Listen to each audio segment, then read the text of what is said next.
Quel déclic pourrait bien relancer les entreprises du conseil? Évacuons tout de suite la fausse piste d'un rebond des activités récurrentes liées à la gestion courante des entreprises. C'est peut-être le cœur du métier, mais il y suit l'évolution générale de l'activité, c'est-à-dire le PIB, qui ne fera pas bien mieux que plus 1% cette année. Ensuite, la pression sur les tarifs restera forte. C'est donc sur la partie la plus volatile du newbies que le déclic peut venir. Et pour cela, il faut que les entreprises clientes sortent des stratégies défensives dans lesquelles elles se sont réfugiées depuis 2009 pour passer enfin à l'offensive. Entre la montée en puissance du CICE, l'allègement des cotisations sociales en début d'année, la disparition progressive de la C3S, ce sont 10 milliards d'euros de nouveaux allègements pour les entreprises qui arrivent. De quoi donner quelques marges de manœuvre. Dans un contexte économique encore un peu mou, en France et en Europe, des taux d'intérêt au plancher et l'abondance des liquidités pour financer les transactions, la croissance externe va être une thématique porteuse en 2015. Acheter pour consolider ces marchés, mais aussi pour conquérir de nouvelles parts de marché hors Europe.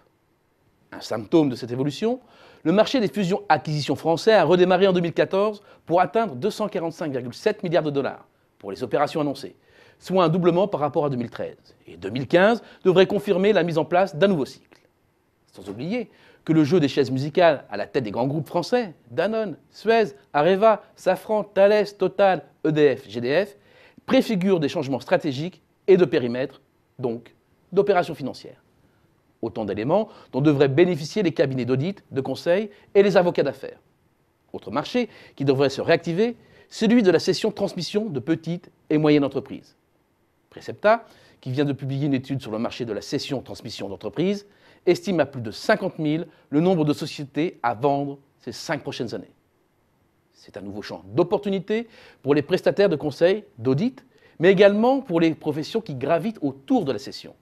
Gestion de patrimoine à destination du cédant, prestations de conseil en management pour le nouveau chef d'entreprise. Pour les services informatiques, le déclic viendra d'ailleurs.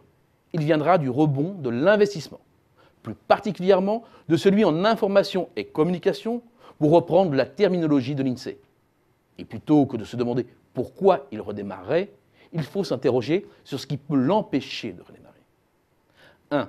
Après des années de gel de l'investissement, les entreprises se retrouvent avec un outil productif obsolète, faisant courir le risque d'une perte générale de compétitivité. 2. La transition numérique rend nécessaire les investissements dans les systèmes d'information. 3. Les taux d'intérêt sont bas et les banques prêtent. Et c'est un fait. L'investissement en information-communication frémit. Bien entendu, le mouvement est ténu, mais c'est caractéristique de tout renversement de tendance. Quant au dernier déclic, il viendra des acteurs du conseil eux-mêmes et de leur capacité à se penser en plateforme, à relever le défi du big data et à répondre en continu à une demande moins standardisée et donc plus difficile à saisir.